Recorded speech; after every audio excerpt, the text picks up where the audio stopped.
Shark Tank में किसी entrepreneur की जगह पे आप होते और आपको आइडिया पिच करना होता किसी शार्क के सामने, तो वो कौन सा आइडिया होता? ओहो, ये इंडियन शार्क अमन गुप्ता ने ह्यूमरस रिएक्शन दिया कि ये क्या हो रहा है पाकिस्तान में। उसको किसी ने जाके बोला ना कि भैया देखो 300 करोड़ रुपए किसी ने पाकिस्तानी शार्क टैंक में मांगनी, तुम्हारे पास करोड़ करोड़ मांगने आ रहे। कुछ एग्जैजरेट या ड्रामाटाइज्ड भी किया गया वहाँ पे, या सब कुछ ऑन द स्पॉट हुआ?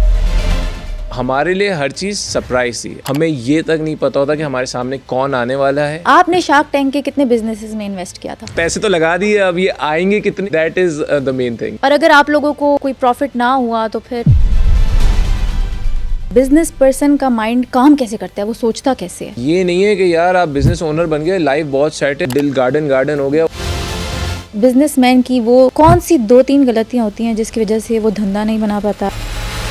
कभी भी ये ना सोचे कि वो प्रॉफिट कमाएगा। बिजनेस एक्सपैंड करने के वो कौन से 3 तरीके हैं जो हैं तो बहुत छोटे लेकिन बहुत फ्रूटफुल हैं? सबसे बेस्ट तरीका है इज, उसके बाद फिर ये ऑटो पे सेल होगा। किस तरह के बंदे के साथ बिजनेस पार्टनरशिप तो करनी ही नहीं चाहिए। शार्क टैंक पाकिस्तान के शार्क करीम तेली से हमने शो के अनटोल्ड ट्रूथ्स के बारे में जाना कि अगर वो किसी एंटरप्रेन्योर की जगह पे होते तो वो कैसा आइडिया पिच करते। शार्क टैंक पाकिस्तान में 300 करोड़ की डिमांड करने वाले एंटरप्रेन्योर की असल कहानी क्या थी कि इंडियन शार्क अमन गुप्ता ने भी अपना रिएक्शन दिया उस पे। इसके अलावा हमने करीम तेली से जाना कि बिजनेसमैन की वो कौन सी 2 से 3 गलतियां होती हैं जिसकी वजह से वो धंधा नहीं कमा पाता। बिजनेस को एक्सपैंड करने के वो कौन से 3 तरीके हैं जो है तो बहुत छोटे पर बहुत फ्रूटफुल है। ये सबको जानने के लिए पॉडकास्ट को एंड तक जरूर देखें।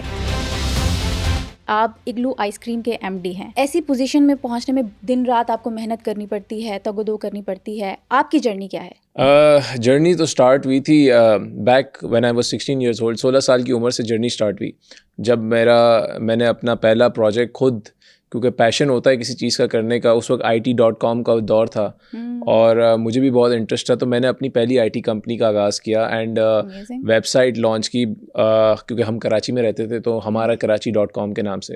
तो वहाँ से आगाज़ स्टार्ट हुआ 16 साल की उम्र में। और IT की कंपनी से फिर IT में हमने टेक्नोलॉजी में काफ़ी एडवांसमेंट की, रेडियो स्टेशन लॉन्च किया, पाकिस्तान का पहला इंटरनेट रेडियो स्टेशन था उस टाइम पे।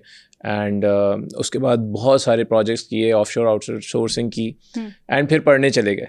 अच्छा, बाहर पढ़ने चले गए तो उसके बाद जब आए, क्योंकि माय ग्रैंडफादर, क्योंकि इनका हमारा फैमिली बिजनेस था, तो हम वापस आए तो काम में लग गए। एंड उसके बाद फूड डिवीज़न में डाला गया।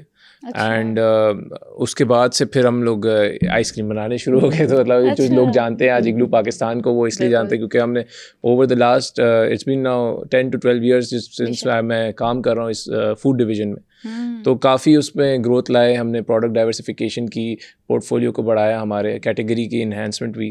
एंड ऑब्वियसली मेहनत लगती है। कोई भी बंदा कोई भी ब्रांड लॉन्च करे, प्रोडक्ट बनाए या अपना बिजनेस स्टार्ट करना चाह रहा हो, मेहनत और लगन से काम करता है तो ऑब्वियसली उसका आपको फ्रूटफुल रिटर्न मिलता है at the end of the day. मैं ये नहीं कहूँगा कि आप अगर कोई बिज़नेस करना चाह रहा है या स्टार्ट करने का सोच रहा है, वो सोचे कि यार मैं आज पैसे लगा दूंगा, पैसे भी हैं, सब कुछ है और 2-4 दिन में, महीने दिन में ये सेट हो जाएगा। तो ये ओवरनाइट गेम तो है नहीं। बेशक ये it takes time and patience and also आपका ईमान सही होना चाहिए और आपका काम करने का पैशन होना चाहिए उस चीज़ का। क्योंकि बहुत से लोगों को हम देखते हैं अक्सर, उनका पैशन किसी और चीज़ का होता है लेकिन वो काम कर रहे होते हैं ज़बरदस्ती। और वो ज़बरदस्ती जब आप करते हैं ना, तो वो उस दिल से, उस लगन से आप काम नहीं कर पाते। आप सिर्फ काम ही कर रहे होते हैं, काम ही कर रहे होते हैं। हाँ, तो वो कभी भी चीज़ ग्रो नहीं होती, आप अंदर ही फंसे रहते हैं उस बबल के।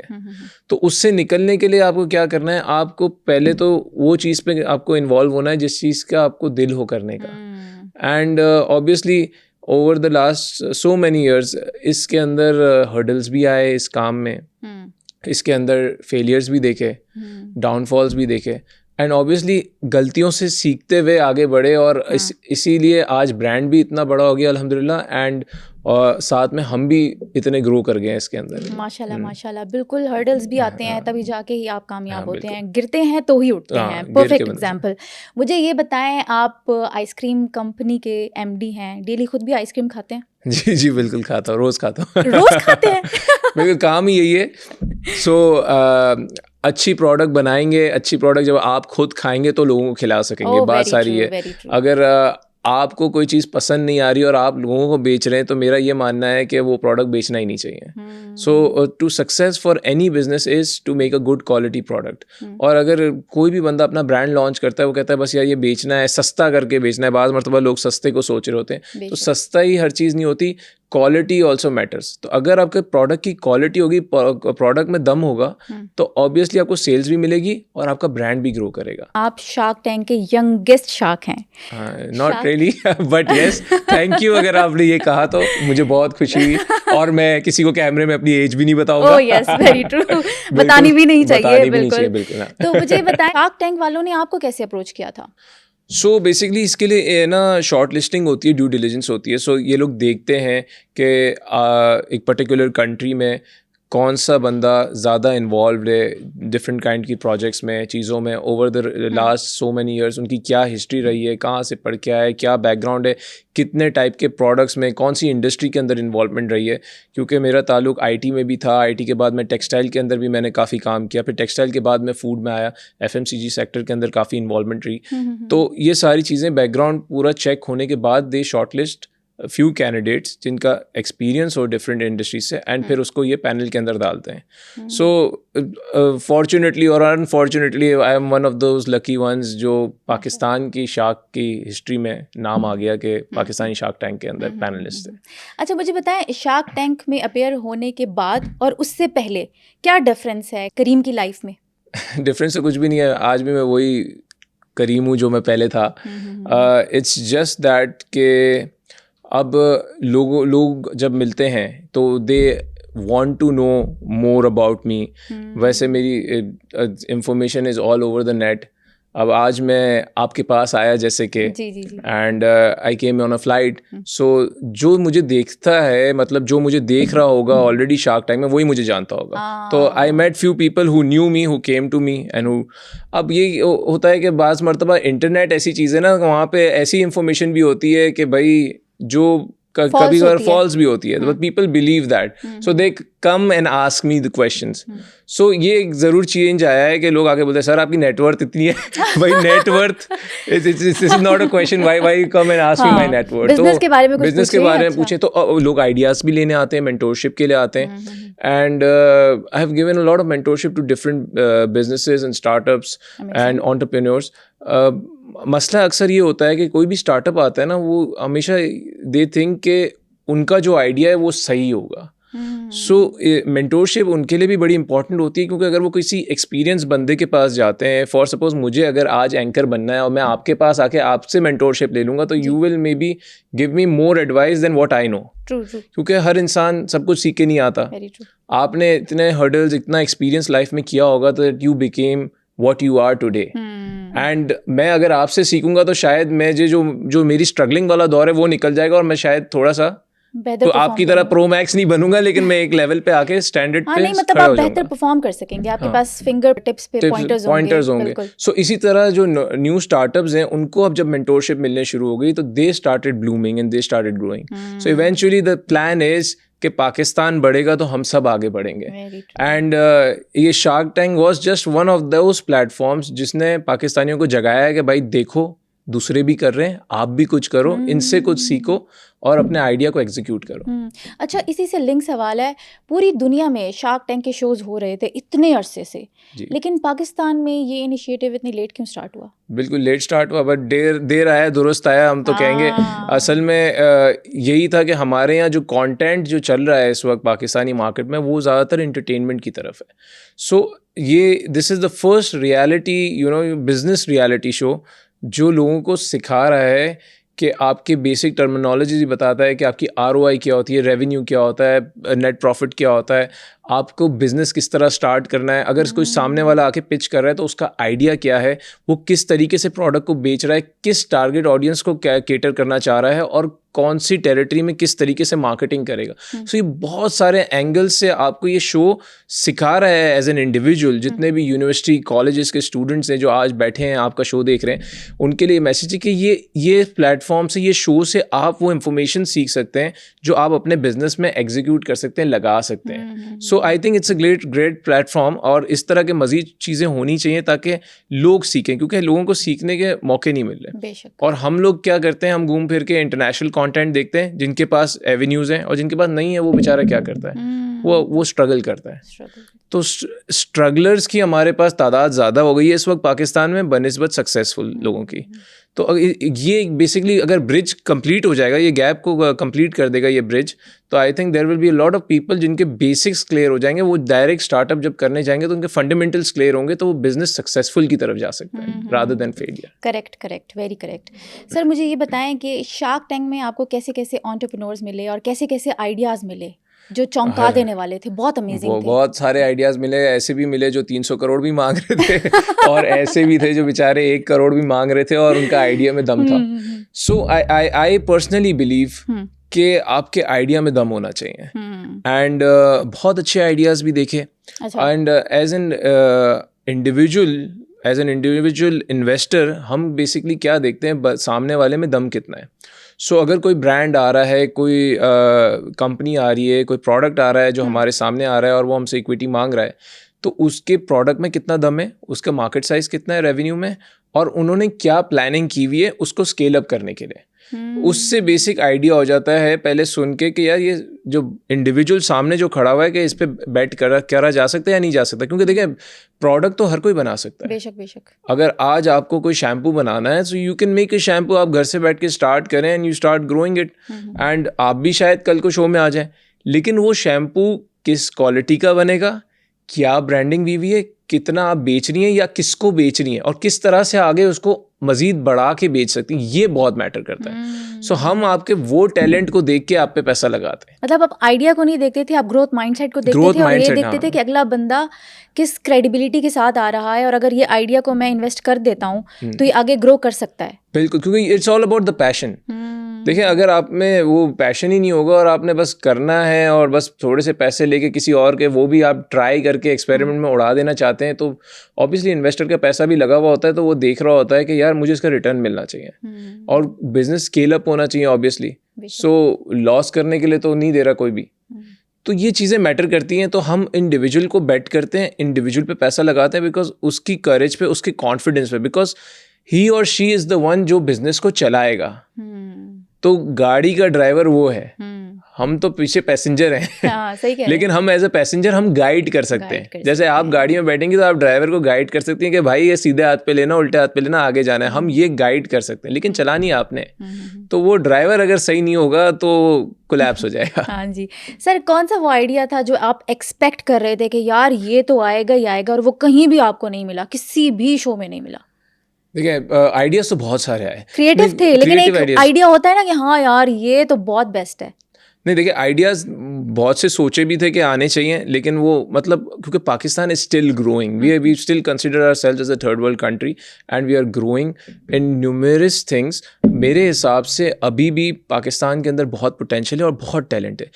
बहुत से लोगों को मौका नहीं मिला इस प्लेटफॉर्म पे आने का, क्योंकि ऑब्वियसली इतने हज़ारों जब इंक्वायरियाँ आएंगी उसमें से हमें शॉर्ट लिस्ट करके इस प्लेटफॉर्म पे लाने थे। एक selected number 96 to be exact जो आए थे पूरे सीज़न के अंदर हमारे पास पिचेस, और 96 में से कुछ को इन्वेस्टमेंट मिली, कुछ को नहीं मिली, विच वो the ratio was still good. 50% of the people got investments on this show, तो ये बड़ी अच्छी बात थी। लेकिन इतने सारे अच्छे लोग, इतने बिजनेसेस अच्छे जो जिनको मौका नहीं मिला, because lot of people did not know कि यार अभी टाइम है अप्लाई करने का या नहीं है।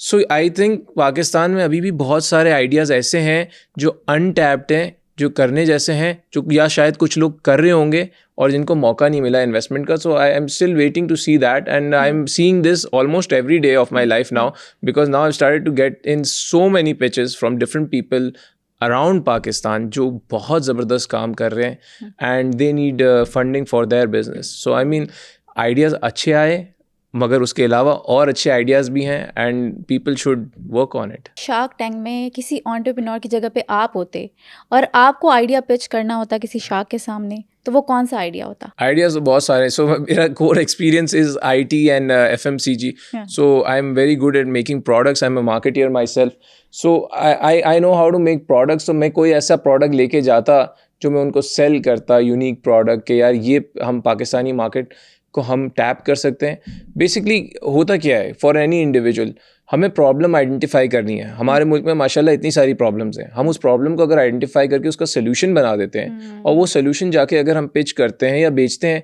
तो आपके पास इतने नंबर ऑफ ऑडियंस होगी उसको खरीदने के लिए, क्योंकि सबकी ज़रूरत है। बेशक। सो किसी भी स्टार्टअप को कोई भी चीज़ स्टार्ट करने के लिए सबसे पहले क्या है, आइडेंटिफाई करना है कि प्रॉब्लम क्या है। अगर आपने प्रॉब्लम सही तरीके से आइडेंटिफाई कर लिया तो उसका सोल्यूशन निकाला तो obviously there will be so many people ready to buy your product. मेरे हिसाब से कोई प्रॉब्लम नहीं है। एग्रीकल्चर में बहुत डिमांड है हमारे सेक्टर में, इसी तरह माइंस एंड मिनरल्स के अंदर बहुत बड़ा काम हो रहा है। पाकिस्तान के अंदर जो मिनरल्स का काम है, क्वांटम है, हमें पता ही नहीं है, लोग उसके अंदर इन्वॉल्व ही नहीं हो रहे। जो कर रहे हैं वो पहले से करते आ रहे हैं, उसको 2x 3x भी करा जा सकता है, जैसे कि फर्दर इंडस्ट्रियाँ लगाई जाएं। जैसे हमारे यहाँ देखें प्रॉपर आपके जो खाली रॉक्स होते हैं, माइंस के मिनरल्स जो निकलते हैं, बॉक्साइट हो गया, क्रोमाइट हो गया, सिलिकेट हो गया, इस तरह की चीज़ें आती हैं, वो निकलती हैं, वो आगे चली जाती हैं, एक्सपोर्ट हो जाती हैं। अब वो एक्सपोर्ट होती हैं, अगर आप उसकी इंडस्ट्री लगा लेते हैं या प्रोसेसिंग की, तो उसको प्रोसेस करके बेचेंगे तो 2x 3x of the price आपको मिलेगी।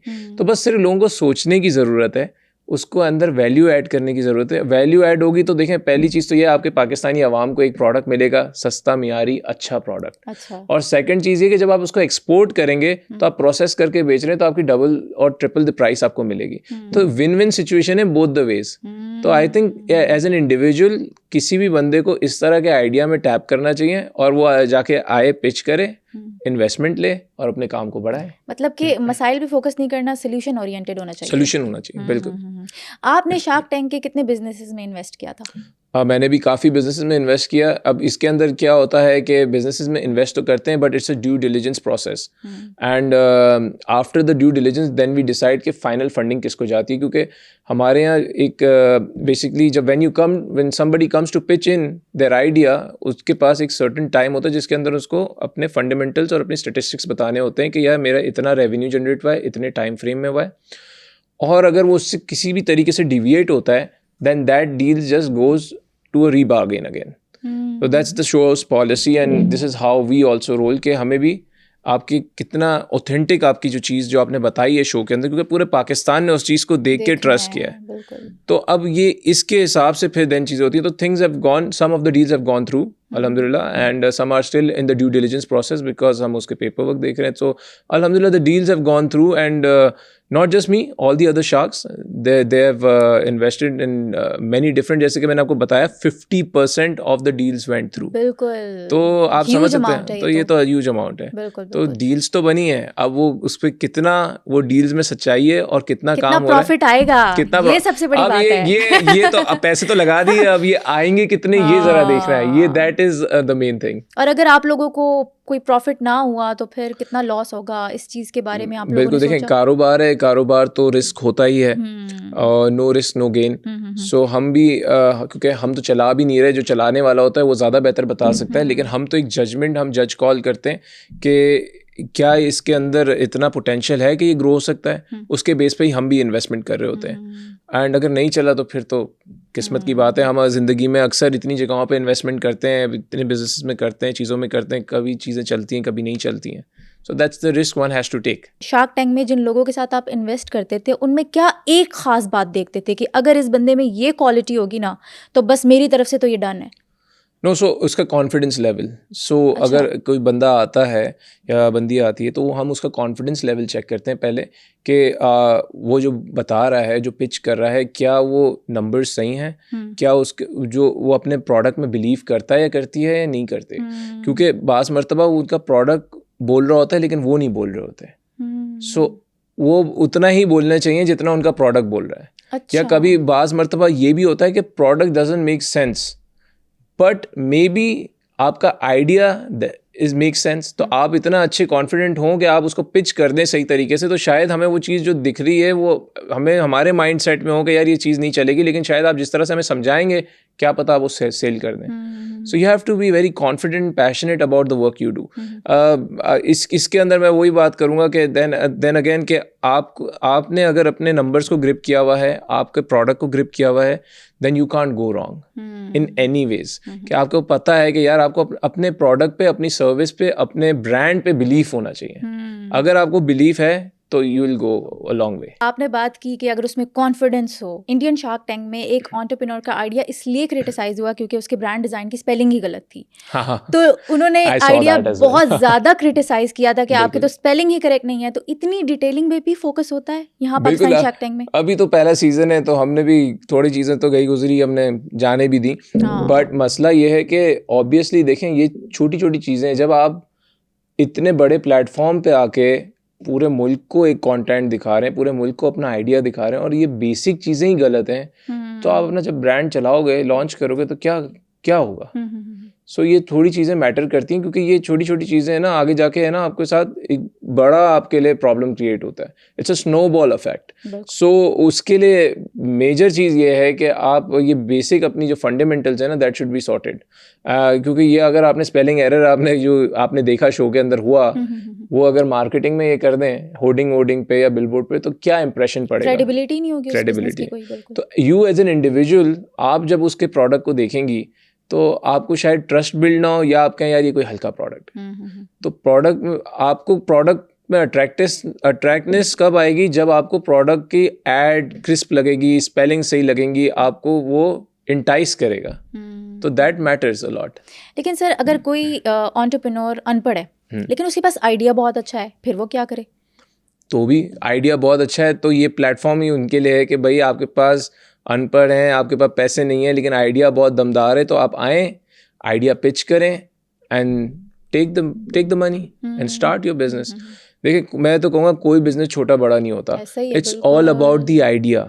और आइडिया की कोई एज नहीं है। आप अगर आज 50 साल के भी हो गए और आपके पास कोई आइडिया है तो इट कैन वर्क। बिल्कुल। इट्स नॉट के रिस्ट्रिक्टेड टू एज, जेंडर और बीइंग अनपढ़। और आप देखें ना, जितने भी सक्सेसफुल अभी आज के बाहर के जो ब्रांड्स हैं वो यूनिवर्सिटी ड्रॉप आउट्स हैं और उनके ब्रांड्स कहाँ से कहाँ पहुँच गए, दे आर बिलियनर्स और कोई प्रॉब्लम नहीं है। तो it doesn't matter. At times the idea should be so good and also the idea should be implemented at the right place at the right time. It could not be कि कोई एक दुनिया में आप कहीं जाके आइडिया देखकर आ जाएं कि यार ये यूरोप में ज़्यादा अच्छा चल रहा है प्रोडक्ट और मैं पाकिस्तान में लॉन्च करूँ। पाकिस्तान में क्या उस चीज़ की नीड है या नहीं है? टारगेटेड ऑडियंस भी होनी चाहिए। To identify the need is the important factor initially. अगर आपने नीड आइडेंटिफाई कर ली कंज्यूमर की, उसके बाद आपने उसको वांट में क्रिएट कर दिया, तो that's the game changer. So this is what it is. Pakistani shark tank का फॉर्मेट क्या था और क्राइटेरिया क्या था? So पाकिस्तानी शार्क टैंक का format was simple. There were 96 pitches and उसके लिए क्या था कि रिक्वायरमेंट थी कि you need to have your business idea, business plan, जिसके थ्रू वो पिच करते थे आके। एंड पिच करने के बाद the sharks used to ask them the questions, जिसके against if we are satisfied with the answers, then we would go ahead and put in some amount as equity or loan, whatever the metrics describes us. तो ये simple formulation थी and it's a simple, इसके अंदर ना हम कोई complication की हुई थी कि आपको इंटरेस्ट देना है या कुछ है। ये इक्विटी के अगेंस्ट था। You become a partner, we become partner, just like normal Shark Tank जो दुनिया भर में होते हैं। एंड शॉर्टलिस्ट ऑब्वियसली हम शॉर्टलिस्ट नहीं करते, shortlist production team does that. So that is a different team all together. हमें ये तक नहीं पता होता कि हमारे सामने कौन आने वाला है और कब आने वाला है। अच्छा। सो हमारे लिए हर चीज़ सरप्राइज थी, as it's a business reality show. तो हम वो रियलिटी शो में अब दरवाज़ा जब खुलेगा तो हमें पता चलेगा कि कौन आ रहा है, क्योंकि हम लोग के स्टूडियोज़ भी अलग होते हैं। सो शार्क्स एक अलग स्टूडियो में बैठे हुए होते थे एंड जो पिच करने आते थे उनका स्टूडियो अलग था। We were not even allowed to go in that studio, nor they were allowed to come in our studio. तो इट वॉज सो ट्रांसपेरेंट। हाँ, और फन पार्ट ये था कि भाई अब आ रहा कौन है, ये तो अब दरवाज़ा खुलेगा तो हमें पता चलेगा। खुल जा सिम। हाँ, खुल जा सिम में। तो वो दरवाज़ा खुलता था तो कुछ आते थे, तफरी वाले भी लोग आते थे ऑब्वियसली। ऐसा नहीं है कि सबकी बहुत ज़बरदस्त शानदार पिचेस हों। There were people who were panicked, there were people who were laughing, they were bluffing, they were joking. So I mean हर किस्म का बंदा है, serious, कोई बंदा रो भी रहा था। तो मतलब हमने हर किस्म की चीज़ें देखी। And obviously it's a human behavior. हम इंसान जब जाता है, हम भी कभी भी ऐसी जगह पे जाएं, हम अगर स्टेडियम में जाएं फॉर सपोज, जहाँ 40,000 लोगों का 50,000 लोगों का मजमा जमा हो, तो हम भी ओवरवेल्म हो जाते हैं। बिल्कुल बिल्कुल सही कह रहे हैं। तो ये नॉर्मल ह्यूमन फिनोमेना है और हमारे लिए भी एक नॉर्मल चीज़ है। तो वो ऑब्वियसली वो आम बंदा भी जब सेट पे आता है तो वो थोड़ा देखता है 500 बंदा सामने खड़ा हुआ है उसके, हालांकि वो सारे सेट वाले बॉयज़ होते हैं, बॉयज़ एंड गर्ल्स, बट वो देख के थोड़ा सा अंदर घबराहट तो महसूस होती है, कंफ्यूजन होती है। तो ऑब्वियसली हमने वो गलतियां भी देखी, चीज़ें भी देखी, and we came up with a great show. That's what matters. Pakistan got to see some of the greatest talents they had in Pakistan. तो पाकिस्तानियों के पास टैलेंट है और वो टैलेंट पाकिस्तान के सामने आया, तो पूरे पाकिस्तान ने देखा, पाकिस्तान ने नहीं बल्कि पूरी दुनिया के लोगों ने देखा। हमारे माशाल्लाह पाकिस्तानी बहन भाई पूरी दुनिया में इतने सारे मौजूद हैं, तो हम we got calls from UK, Canada, America, तो पाकिस्तानियों को ये शो पसंद आया, उन्होंने सराहा। और आई think it's just the beginning. अब आगे आगे जैसे ही जाते जाएंगे तो the levels will change, the fundamentals will change, the content will further improve, and with that the Pakistanis will improve themselves as well. Sir एक बहुत इंटरेस्टिंग सवाल जो लोग कमेंट कर करके पूछ रहे थे वो ये था कि क्या शार्क टैंक वाकई एक रियलिटी शो है? कुछ एग्जैजरेट या ड्रामाटाइज्ड भी किया गया वहाँ पे, या सब कुछ ऑन द स्पॉट हुआ? मेरे हिसाब से तो सब चीज़ ऑन द स्पॉट थी, बट येस प्रोडक्शन टीम ने किसी को बुला लिया हो तो हमें नहीं पता। जैसे कि एक साहब आए थे जिन्होंने इतने पैसे मांग लिए कि मैंने कहा भाई मुझे भी नौकरी पे रख लो यार। तो अगर ऐसे लोग आ गए तो ये हमने तो नहीं सेलेक्ट किए, सो हमारे लिए तो सब चीज़ was new and everything was untold.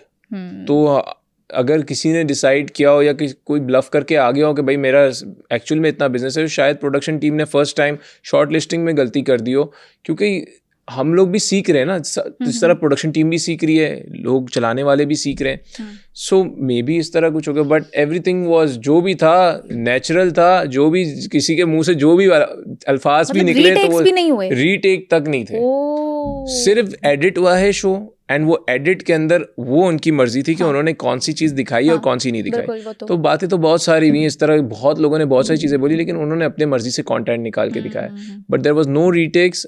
First shot में सब चीज़ क्लियर। तो ये तो आप लोगों को भी बड़ा मजा आता होगा कि ये तो सब कुछ इतना कैंडिड हो रहा है, एंजॉय कर रहे थे आप लोग? We were enjoying it at the same time, because हम जितने शार्क्स बैठे थे वो, मतलब हमारे लिए भी इट वाज फर्स्ट टाइम, सो हम सब भी देखते हुए आ रहे थे दुनिया भर में क्या हो रहा है, बट फर्स्ट टाइम हम भी बैठे उस तरह की चीज़ में, and it was amazing because हम ये देख रहे थे, हम फॉर अस इट वाज कि यार पाकिस्तान में इतना talent and people are doing so many beautiful things, और हम उनको मौका ही नहीं दे रहे। तो एटलीस्ट ये प्लेटफॉर्म मौका दे रहा है, एंड इस प्लेटफॉर्म से क्या हुआ, the beautiful thing about this is कि दूसरे गेटवेज खुल गए, दूसरे एवेन्यूज़ इस तरह के खुल गए जहाँ पे लोग अब इन्वेस्टमेंट लेने आ सकते हैं, अपना आइडिया पिच कर सकते हैं, and they can create miracles. So there is now multiple shows that have started on the similar lines.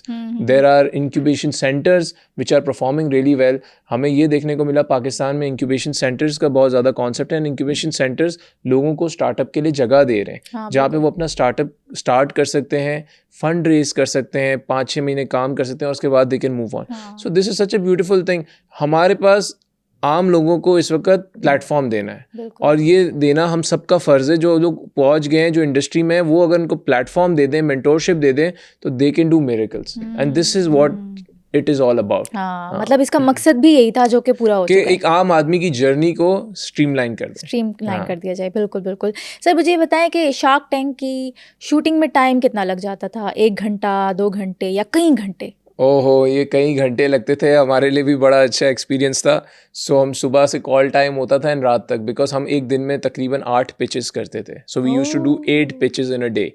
तो ऑब्वियसली रीटेक्स नहीं होते थे, बट इट वाज 8 पिचेस, तो हमें 7 या 8 पिचेस करनी थी, तो फिर हमारा कॉल टाइम ऑफ होता था, एंड सेकेंड डे हम फिर जाते थे। तो it was a daily thing for like 12 to 13 days back to back, daily 8 pitches every day.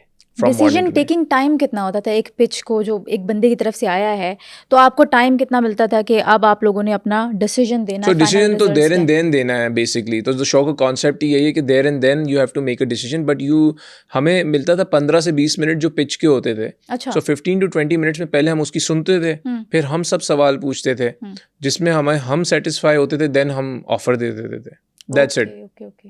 Nothing, कोई रिपीटिव वो नहीं होता था, कोई रीरन्स नहीं थे, कोई इसके आपका एडिट्स। बाकी हाँ, एडिट जहाँ तक बात करें फाइनल कंटेंट की, ऑब्वियसली 15-20 मिनट का जब पिच होता है उसके अंदर हम भी सवाल पूछ रहे हैं, तो बहुत सी चीज़ें होती थी जो हम अपने क्लेरिफिकेशन के लिए भी पूछ रहे होते थे, तो उसमें से कट ऑफ होकर 6 या 7 मिनट का ही एपिसोड, वो एक एपिसोड में 6 से 7 मिनट की पिच ही जाती है, तो वो 6 to 7 मिनट्स बेस्ट वो दिखाती है प्रोडक्शन टीम। बिल्कुल। अब दैट्स अप टू देम कि वो क्या दिखाते हैं। सो ये भी हमें नहीं पता था कि टीवी पे क्या आएगा, हम तो अपना जर्नली नेचुरली जो आ रहा था वो हम पूछ रहे थे। तो बाज़ लोग बोलते हैं यार आपने इस चीज़ पे क्यों नहीं बात की, भाई हमने की थी, शायद वो चीज़ दिखाई नहीं गई हो, क्योंकि एक उनको तो अपना शो चलाना है, तो शो के अंदर वो बेस्ट कंटेंट दिखाते हैं, शार्प करके दिखाते हैं जितना अच्छा हो सकता है, तो हाँ वो इतना लंबा दिखाएंगे, तो अब आजकल इतना लंबा पॉडकास्ट चल रही होगी 3 घंटे की, तो कोई देखेगा नहीं, बोलेगा टाइम हटाओ स्पेन यार। शॉर्ट हो गया सबका, बिल्कुल सबका टाइम स्पेंड शॉर्ट हो गया, तो वो आप अगर अच्छा कंटेंट दिखाएंगे तो चलेगा। तो this is what it was कि उसमें से 15-20 मिनट में से वी मेड अ डिसीजन कि यार इस पे इन्वेस्ट करना है, नहीं करना है, या इसके क्या आउटकम्स होंगे, एंड वो उस शो का जो बनता है एंड क्रस्ट निकलता था, उसमें से वो लोग 5-6 मिनट का निकाल लेते थे एपिसोड। पाकिस्तानी शार्क टैंक की प्रोडक्शन टीम पाकिस्तान से ही थी या बाहर की थी? पाकिस्तान की टीम थी, बट बाहर से भी टीम आई थी इसके लिए। अच्छा। यूके से भी लोग आए थे, and they oversaw the whole production and guidelines, क्योंकि it's an international show, so it has had the international guidelines of do's and don'ts. So हमारे sharks के लिए भी do's and don'ts थे, production team के लिए भी थे, क्योंकि शो का फॉर्मेट ऐसा था, क्योंकि इंटरनेशनल उस पर बना हुआ था, तो वो फॉर्मेट को फॉलो करना था। ऑब्वियसली उर्दू ज़बान में कर रहे थे और थोड़ी चीज़ें हमने लोकल वो करी थी, हेरिटेज को दिखाया था, बट बाकी सारी जो बेसिक फंडामेंटल्स थे that was the international bylaws that we had to follow, तो that's why show was very crisp. अब बाकी जो कुछ लोग कहते हैं कि यार सही नहीं था, एडिट सही नहीं था, वो अब ऑब्वियसली पाकिस्तानी टीम थी, दे आर लर्निंग। ऑब्वियसली पहला सीज़न था, निकला कंटेंट, बहुत से लोगों को पसंद आया, बहुत से लोगों को नहीं भी आया। वो तो वही वाली बात है कि अगर एक ड्रामा चल रहा है, आधे लोग तारीफ करें, आधे नहीं कर रहे, तो हाँ you can not make everyone happy. बिल्कुल सही कह रहे हैं। वो कहते हैं ना कि if you want to make everyone happy you sell ice cream, वो भी करके देख ली, वो तो आप भी कर रहे हैं, करके देख ली, उसमें भी नहीं कुछ होती, आप सबको हैप्पी कर रहे हैं, उसमें भी नहीं हो रहा कुछ। तो ये तो एक ऐसी चीज है कि दिस इज ऑन गोइंग, बिल्कुल and one has to keep on going and keep on improving themselves. तो ये इम्प्रूवमेंट इंशाल्लाह आती रहेगी आने वाले दिनों में, इंशाल्लाह। सर, शार्क टैंक में एक एंटरप्रेन्योर जिसने 300 करोड़ की डिमांड रखी थी आप लोगों के सामने, इंडियन शार्क अमन गुप्ता ने बहुत ह्यूमरस रिएक्शन दिया उस पे कि ये क्या हो रहा है पाकिस्तान में, प्रोडक्शन ठीक नहीं हो रही, ये गलत था, वो गलत था, मतलब क्या। अगर इनको कुछ गलत लग रहा है तो भाई हमें भी बताएं जरा।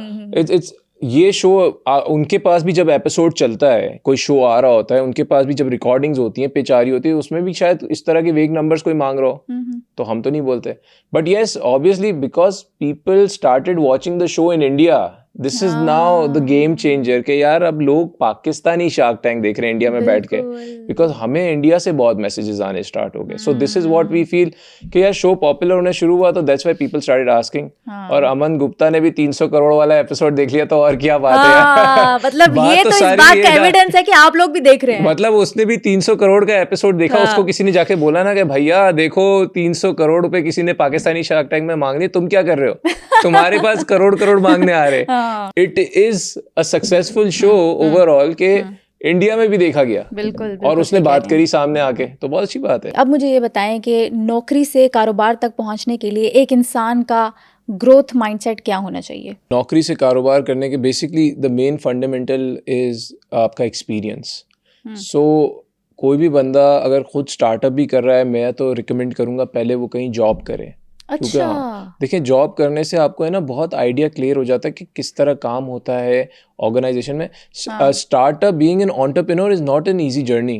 लोगों को बहुत अच्छा लगता है यार खुद का कारोबार है, भाई खुद का कारोबार होता है तो आपको दिन रात काम करना पड़ता है, आपको बहुत जान मारनी पड़ती है, आप महीने के आखिर में आपको दूसरों की सैलरियां देनी होती हैं, आप ये याद रखें कि आपको दूसरों की तनख्वाहें निकालनी है, उसके बाद जो बचेगा वो आप घर लेके जाएंगे। तो एट टाइम्स पीपल सी के यार बहुत फन काम है यार, मैं खुद मालिक हूँगा अपनी कंपनी का, मगर वो ऐसा नहीं होता। जो इंडस्ट्रियलिस्ट होते हैं, जो बिजनेस ओनर्स होते हैं, उनके पास एक टेंशन लगी रहती है। यू हैव टू, आप रात को भी सोच रहे होगे यार कल क्या करना है, वेयर इज आप जॉब में ये सब चीज़ें नहीं, आपके you have a relaxation of time, आप अपने फैमिली को भी टाइम देते हो, आप अपने घर पे भी टाइम देते हो, आप अपने ऑफिस पे भी टाइम देते हो, आप सब चीज़ ईजी करो। लेकिन उसमें भी लोग परेशान होते हैं कि यार बहुत मुश्किल जॉब है। तो खैर इंसान, हम एज ए ह्यूमन बीइंग हम कभी खुश ही नहीं होते, हम नाशुक्रे लोग हैं। तो हमें हर इंसान बेहतर से बेहतर की तलाश में होता है। आज मैं एक पोजीशन पे हूँ, मैं चाहूंगा नहीं यार मैं और ऊपर चले जाऊँ, और ऊपर वाला सोच रहा है मैं और ऊपर चले जाऊँ। तो ये जर्नी है जो नेवर एंडिंग जर्नी। तो हमें अल्लाह का शुक्र अदा करना चाहिए, सब्र करना चाहिए, मेहनत करनी चाहिए, तो ऑटोमेटिकली आप कहीं ना कहीं पहुंचेंगे लाइफ में।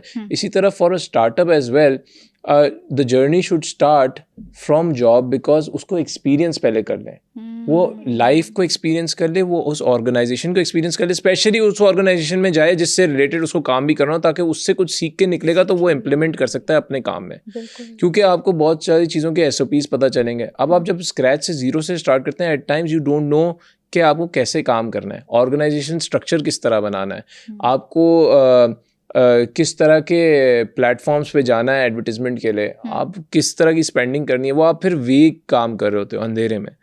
तो वो काम क्लियरिटी के लिए है ना। If you have experience in job, then you know the what are the dos and don'ts of the corporate society, corporate environment, and आप अपने कॉर्पोरेट में वो उसको इम्प्लीमेंट कर सकते हो अच्छे तरीके से। So I think it should be a balance. And जो काम कर रहा है जॉब पे, उसको भी they should not get demotivated, because as an individual, if you are working in an organization, just imagine कि उस बंदे ने, जिस बंदे की कंपनी है, जिस कंपनी का MD है, CEO है, चेयरमैन है, ओनर है, वो आपको रख रहा है, वो आपकी काबिलियत पे रख रहा है, और आप में इतनी काबिलियत होगी तो उसने आपको रखा है। तो you should not feel demotivate कि मैं अपना काम स्टार्ट करूं। यार आपको रखा है, आप उस काम को बेहतर बनाओ यार, because if that organisation grows, you will grow. तो अल्टीमेटली आपकी ग्रोथ, आपकी ग्रोथ है। अब ये क्या पूरा पाकिस्तान, हर बंदा कह रहा है मैं अपना काम स्टार्ट कर रहा हूँ, अब भाई काम करेगा कौन?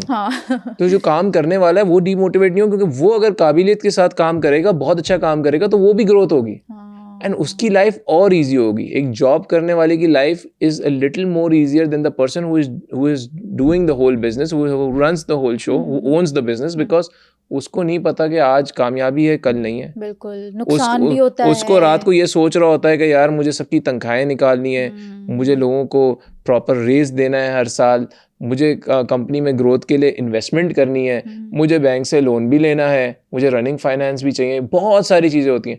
जो जॉब कर रहा होता है उसको ये चीज़ तो नहीं होती। हाँ, उसको ये टेंशन होगी यार मुझे बच्चे की स्कूल की फीस भरनी है, मुझे बिजली का बिल भरना है। तो अगर if you are getting some money from, you getting a salary, your life is set, then you don't have to start your business।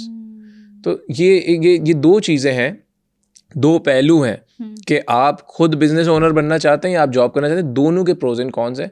But ये नहीं है कि यार आप बिजनेस ओनर बन गए, लाइफ बहुत सेट है, बहुत दिल गार्डन हो गया, वो गार्डन नहीं है, आपको नजर वैसे थोड़ा खराब हो ही जाता है। तो आपको मेहनत करनी पड़ती है। और जो आज इतने बिजनेस ओनर्स जिनको आप देखते हैं, जो ब्रांड्स को देख रहे हैं ऑल ओवर पाकिस्तान, जो बहुत सक्सेसफुल है, उनकी सबकी हिस्ट्री है, बेशक हिस्ट्री है फॉर लाइक फ्रॉम डेकेड्स, 10 साल, 15 साल, 20 साल, और कुछ कंपनियां तो 40 साल पुरानी है, 50 साल पुरानी है।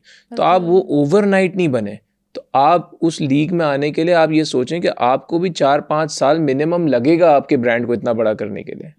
कुछ तुक्के होते हैं जो कुछ महीनों में बढ़ जाते हैं, लेकिन बाकी सारे ओवरनाइट नहीं बढ़ते। बिल्कुल सही। तो that is the thing that one has to keep in mind. And obviously अगर जॉब भी कर रहा है तो मेहनत और लगन से करे, क्योंकि उस बंदे ने, जिस बंदे ने आपको हायर किया है, वो आपकी काबिलियत पे किया, मैं अगेन कहूँगा, और आप में इतना दम है कि आप उस चीज़ को मैनेज कर सकते हो।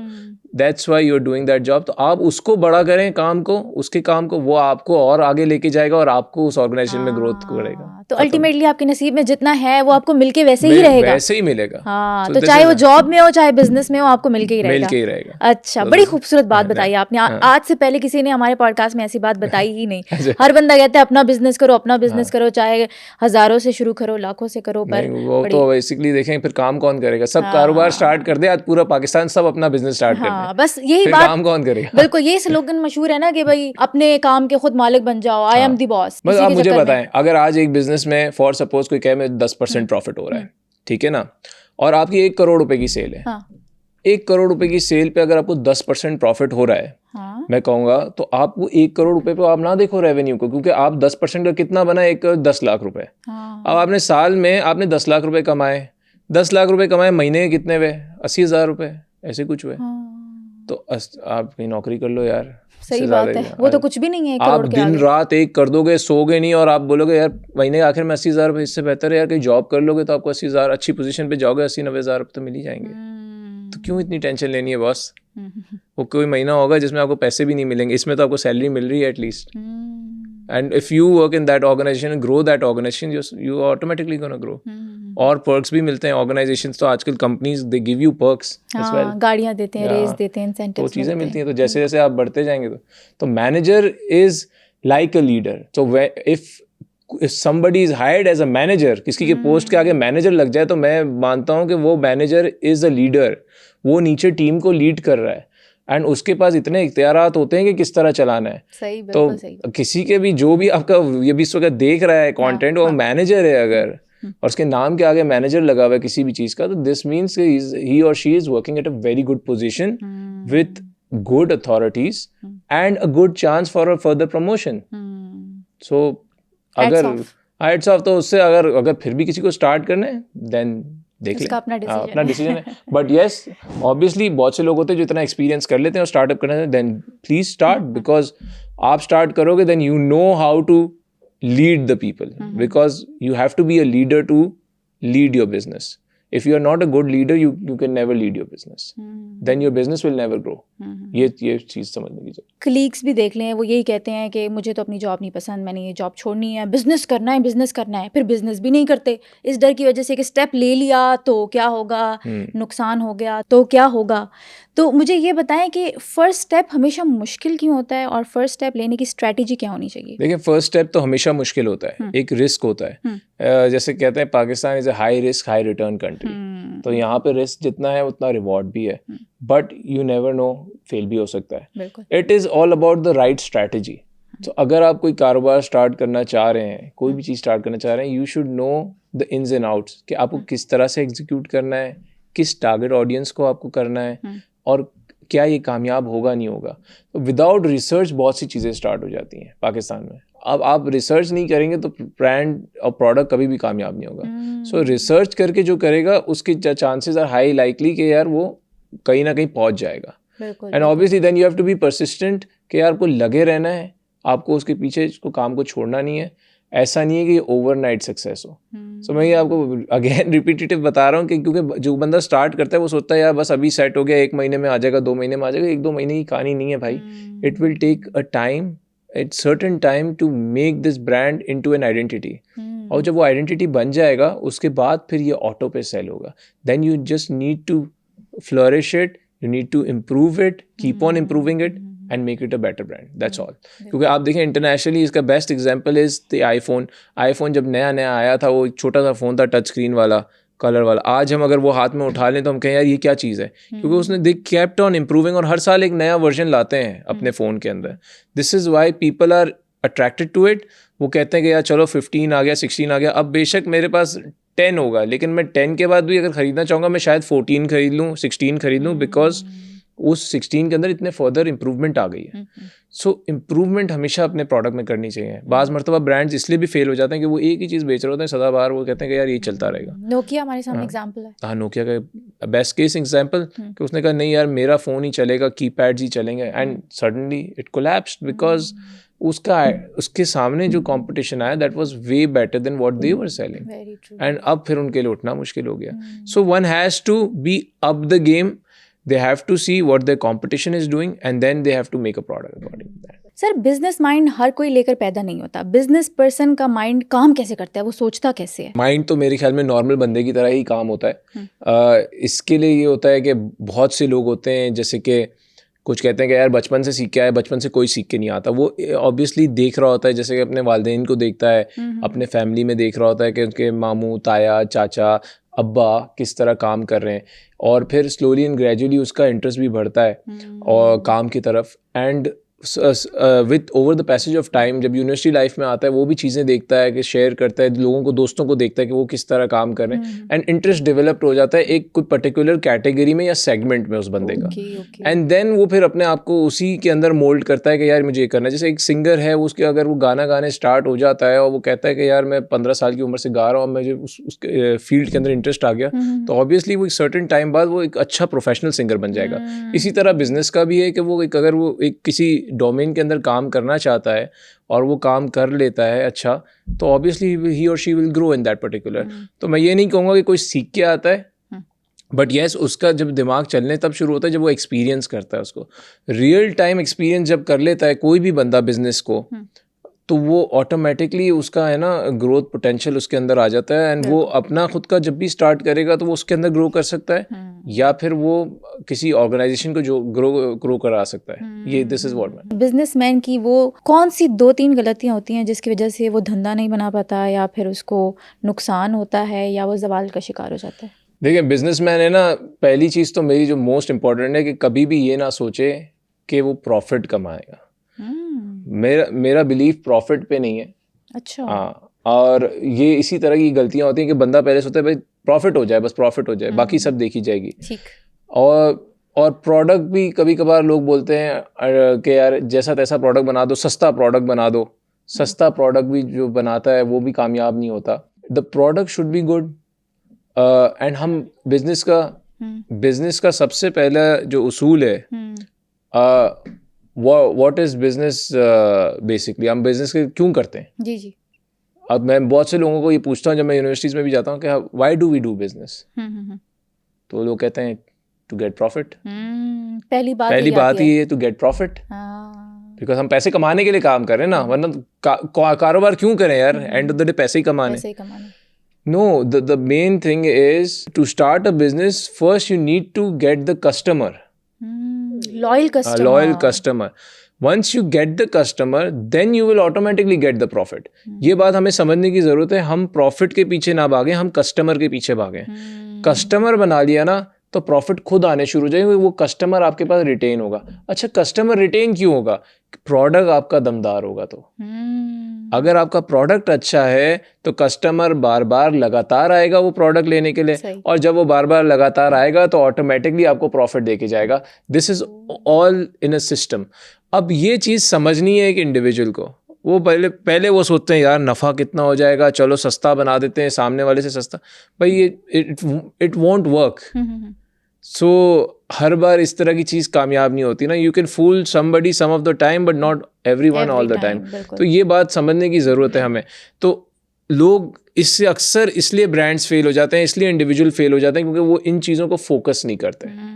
तो अगर जिसने इसको फोकस कर लिया और इस रास्ते पे चल पड़ा तो it will take some time but they will grow tremendously. बहुत अच्छी टिप्स थी सर। अब मुझे ये बताएं कि बिजनेस को ग्रो करने के लिए सब इस पे तो बात करते हैं कि क्या करना चाहिए, लेकिन क्या नहीं करना चाहिए इस पे कोई बात नहीं करता। तो आज हम आपसे जानना चाहेंगे कि बिजनेस को ग्रो करने के लिए कौन सी गलतियां या चीज़ें नहीं करनी चाहिए। देखें, सबसे बड़ी गलती जो लोग करते हैं, ब्रांड्स करते हैं, वो ये कहते हैं कि यार हम अपने कंपटीशन, जो कोई भी मार्केट में कंपटीशन है, उससे सस्ता प्रोडक्ट बना लें।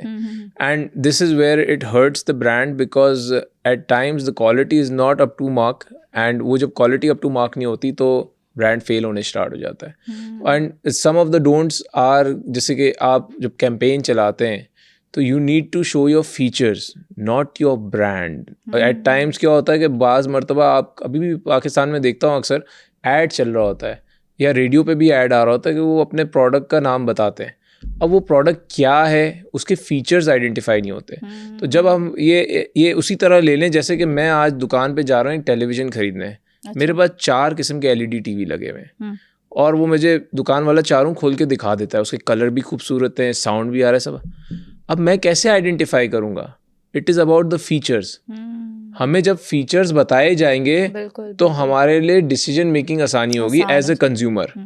हम गाड़ी लेने जाते हैं, हम फीचर्स देखते हैं, वरना गाड़ी तो 2 अगर मेरे सामने एक ब्लैक कलर की कार्स खड़ी कर दें और मुझे पता ही नहीं चलेगा कौन सी ऑटो है, कौन सी मैनुअल है, तो वो मैं बाहर से कैसे डिसाइड करूँगा? तो वो कंज्यूमर को बताना होगा कि ये महंगी चीज़ है, लेकिन क्यों महंगी है? ये ऑटो कार है, इसके अंदर ऑटो विंडोज़ हैं, इसके अंदर फ्लड लाइट्स लगी हुई हैं, इसके अंदर दूसरी टाइप के ऑप्शंस हैं।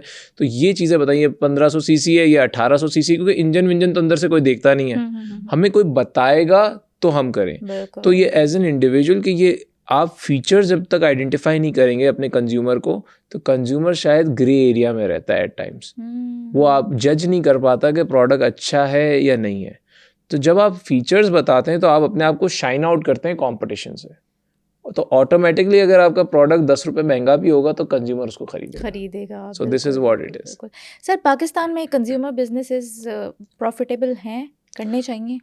देखिए, बिजनेस तो करना चाहिए. ऑब्वियसली पाकिस्तान के tough times, ups and downs, any country you work in, ups and downs होते हैं. पाकिस्तान में भी हैं. एंड इसी तरह के डिफरेंट कैटेगरीज हैं जहाँ बिजनेस कर भी सकते हैं. ऑब्वियसली अभी इस टाइम पे करंट माहौल में इंडस्ट्री लगाना हैज़ बीन डिफ़िकल्ट बिकॉज मुश्किलात बहुत हैं. एंड मैं तो कहूँगा जिस मुल्क में बिजली, पानी और गैस का बुरान हो, obviously the opportunities are endless from this, but at the same time running an industry for a consumer product becomes difficult. So consumer product की industry लगाना मुश्किल हो जाता है क्योंकि आपको वो चीज़ें बना के फराहम करना to the end consumer becomes difficult then. But at the same time अगर आप उस प्रॉब्लम का कोई सोल्यूशन ढूंढ देंगे तो आपके पास सोचे कितनी बड़ी मार्केट है टैप करने के लिए. बिल्कुल सही कह रहे हैं सर. कंज्यूमर बिजनेस के बारे में ये कहा जाता है कि जब भी वो बिजनेस लॉन्च होता है या कोई प्रोडक्ट लॉन्च होता है तो वो कंज्यूमर को टेस्ट कराते हैं, ऐसा ही है? बिल्कुल. तो सर, पाकिस्तान में तो एक बंदा जो है ही माड़ा गरीब, वो मरा के कोई हज़ारों लाखों जमा करता है, वो तो जब प्रोडक्ट लॉन्च करेगा वो लोगों को टेस्ट कराने में कितने पैसे लगा देगा, उसके लिए तो बड़ा मुश्किल है. नहीं, तो ये सारे प्रोडक्ट्स को टेस्ट कराना नहीं होता. सो इट डिपेंड्स कि इंडस्ट्री कौन सी है. अब देखें, मल्टीनेशनल्स ने ये कॉन्सेप्ट लाए पाकिस्तान के अंदर. मल्टीनेशनल दुनिया भर में एक्सपेरिमेंट्स करते हैं, उसके थ्रू ही ये सर्विस के थ्रू ही आइडिया आता है कि टेस्टिंग का, जिसमें फ्री सैम्पलिंग होती है, टेस्टिंग होती है और कंपनीज करती हैं. बड़ी कंपनीज अक्सर टेस्ट करवाती हैं प्रोडक्ट को. But if you are a startup, if you are a small company, आपको टेस्ट कराने की ज़रूरत नहीं है.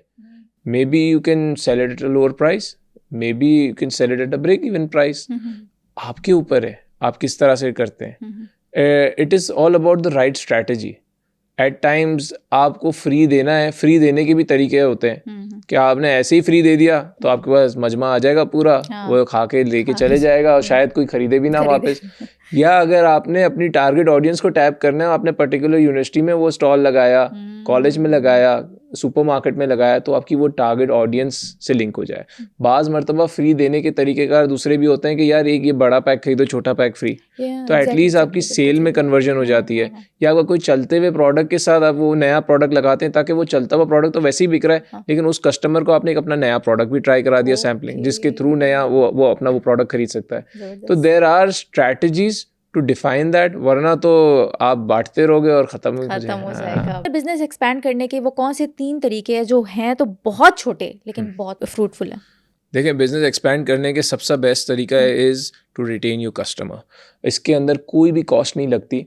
आप अगर कस्टमर रिटेंशन करते हैं ना, बेसिकली अगर आज के एक एग्जांपल ले लेते हैं, आप फूड बिजनेस में, अब फास्ट फूड रेस्टोरेंट्स पे आप कॉल करते हैं, डिलीवरी मंगवाते हैं. हाँ जी. आपका नंबर उनके पास चले जाता है. फिर जब भी कोई डील आती है वो आपको मैसेज करते हैं. तो उसकी कोई कॉस्ट नहीं है. सस्ता तरीका है, लेकिन वो आपको रिमाइंडर कराता है कि मैम आज मेरी नई डील आई है, आज स्पेशल वेडनेसडे की डील है, आप मंगा लें ये चीज़. आप तो यहाँ तो वो आपके साथ जुड़ा रहता है. और आप अपने कस्टमर के साथ आज के दौर में जितना जुड़े रहेंगे उतना कस्टमर आपके साथ जुड़ा रहेगा and they will come back to you. Because competition बहुत है. आप ग्रोसरी स्टोर में जाते हैं, 10 किस्म की अगर मुझे चाय खरीदनी है तो 4 किस्म की चाय नज़र आएगी, बिस्किट खरीदना है तो 20 किस्म के बिस्किट नज़र आएंगे. तो मेरे टॉप ऑफ द माइंड आपका प्रोडक्ट क्यों होगा. सो सस्ते तरीके हैं. बिल्कुल आप कस्टमर को कनेक्ट कर सकते हैं. आप सोशल मीडिया पे जा सकते हैं. सोशल मीडिया का दौर है. The TV ads become very expensive these days. तो आप डिजिटल मीडिया पे जब आते हैं तो डिजिटल मीडिया पे आप टारगेटिंग कर सकते हैं, सेगमेंटिंग कर सकते हैं, उस हिसाब से आप सेल कर सकते हो. आप ई कॉमर्स प्लेटफॉर्म खोल सकते हो. ई कॉमर्स पे बहुत सारी चीज़ें कंट्रोलेबल होती हैं. आजकल तो इतने नौजवान वहाँ शॉपिफाई में और ई कॉम प्लेटफॉर्म्स खोल रहे हैं कि वहाँ पे वो अपना प्रोडक्ट सेल करते हैं, उसी को टारगेट मार्केट को ऐड चलाते हैं, उसके पास उनका डेटा भी आ जाता है. फिर वो डेटा के थ्रू उनको वापस रिकनेक्ट करते हैं नए प्रोडक्ट के लिए, नई सेल के लिए, नए डिस्काउंट्स के लिए. So this is how you interact. The more you interact with your audience, the greater sales, the greater revenues your company will generate. एक बिजनेसमैन के लिए नुकसान का एहसास कितना ज़रूरी है? देखिए, नुकसान कारोबार है, there is no risk no gain, वो वाली बात है. अल्लाह मियाँ ने भी कहा है कि यार अगर फिक्स प्रॉफिट होता तो हर कोई कारोबार कर रहा होता. नुकसान ज़रूरी होता है क्योंकि आप नुकसान करेंगे तो आप सीखेंगे. बेशक. एंड बंदा एक्सपीरियंस से ही सीखता है. आप गिरेंगे उसके बाद खड़े होंगे.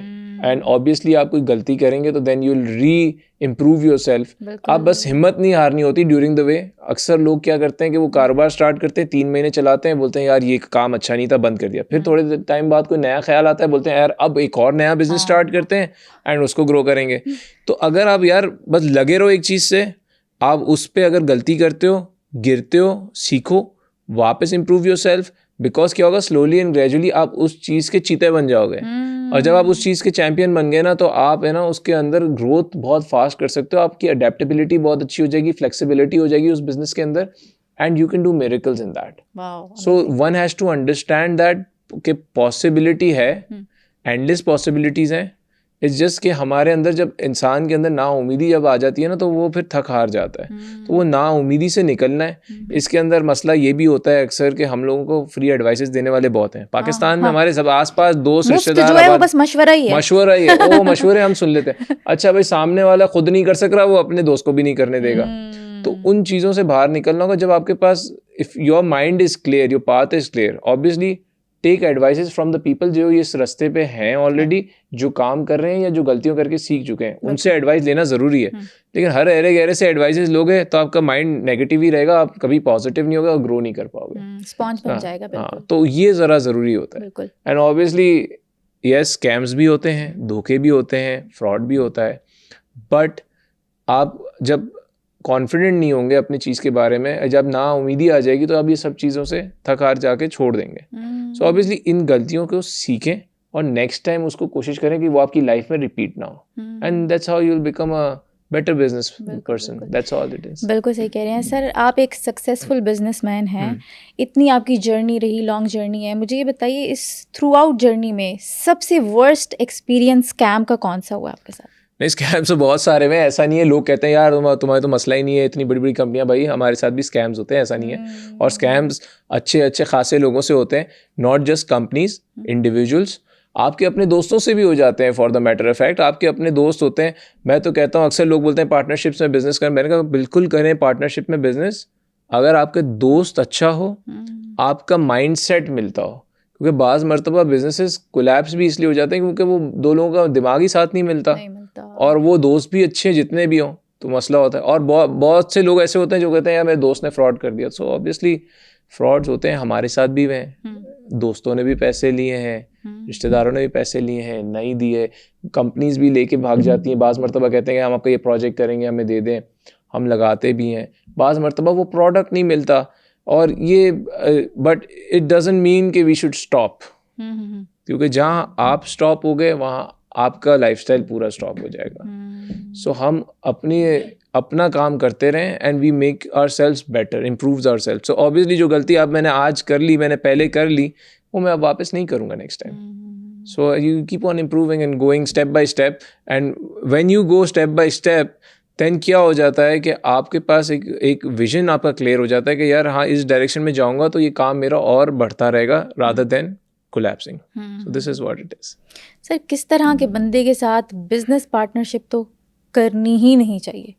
बिजनेस पार्टनरशिप देखें भाई, आप उससे ना करें जिस पे आपका ट्रस्ट ना हो, और it could be your friend, it could not be your friend, it doesn't matter. Business partnerships में ये ज़रूरी नहीं होता, लेकिन ऑब्वियसली आप बैकग्राउंड ज़रूर चेक करें, ड्यू डिलिजेंस होनी चाहिए। बहुत से लोग, हम पाकिस्तान में बिजनेस जब करते हैं तो कोई कॉन्ट्रैक्ट्स नहीं होते, कोई अरेंजमेंट्स नहीं होती हैं।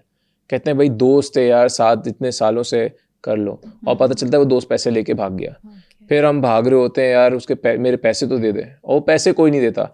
एक चीज़ मैंने देख ली है, पाकिस्तान में पैसे वापस कोई नहीं देता। लेने सब आते, जब आप लेने जाते हो अपने ही पैसे, तो ऐसा लगता है कि आप भीख मांग रहे हो। तो ये बड़ा प्रॉब्लम है। तो इस पे हाँ, ये वेरी अनफॉर्चुनेट है।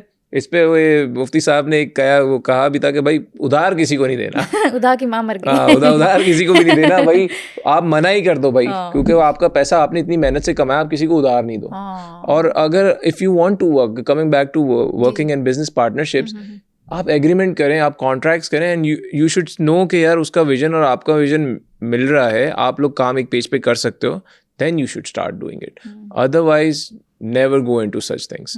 And contract is very important because हमारे यहाँ अक्सर पैसे लगा देते हैं, बाद में पता नहीं होता, फिर उसी पे लड़ाई होती है. अक्सर पैसों पे ही लड़ाई हो जाती है. तो पैसा चीज़ ऐसी है जो लड़ाई करा देता है. एंड अब तो देख देख के हम थक गए हूँ मैं इन चीज़ों को. बट द थिंग इज़ कि अगर आपको पता है कि किस डायरेक्शन में जाना है और आपके कॉन्ट्रैक्ट्स इन प्लेस हैं, देन आपकी कंपनी बहुत आगे जा सकती है. Then there is no two ways about it, because आपके फंडामेंटल्स क्लियर होने चाहिए. बिल्कुल बिल्कुल सही. सर, ज़्यादा कमाने के लिए मेहनत भी ज़्यादा करनी पड़ती है डेफिनेटली. तो सुकून हासिल करने के लिए आप क्या करते हैं? देखिए, सुकून हासिल करने के लिए आप अपने प्यारों को, अपने फैमिली को, अपने घर वालों को टाइम दें, अपने दोस्तों के साथ टाइम स्पेंड करें. देखें, टाइम स्पेंड करना लाइफ में बहुत ज़रूरी होता है. हम अक्सर ज़िंदगी के दौर में इतना तेज़ भाग रहे होते हैं कि दोनों साइडें ब्लर हो जाती हैं, तो हम देखते नहीं हैं. एंड देन फिर पता चलता है जब आप पीछे मुड़ के देखते हैं तो इतना टाइम गुजर गया होता है कि आपको लगता है कि ज़िंदगी का इतना समय निकाल दिया आपने, टाइम निकाल दिया. And you ageing. सो हम सबके पास एक सर्टेन टाइम पीरियड है ज़िंदगी का. तो आप अगर अच्छा खा रहे हैं, अच्छा पी रहे हैं, अच्छा रह रहे हैं, देन इसके बाद मैं कहता हूँ कि और कुछ नहीं है. फुल स्टॉप है. और पैसे क्यों बनाने, कहाँ लेके जाएंगे हम पैसे?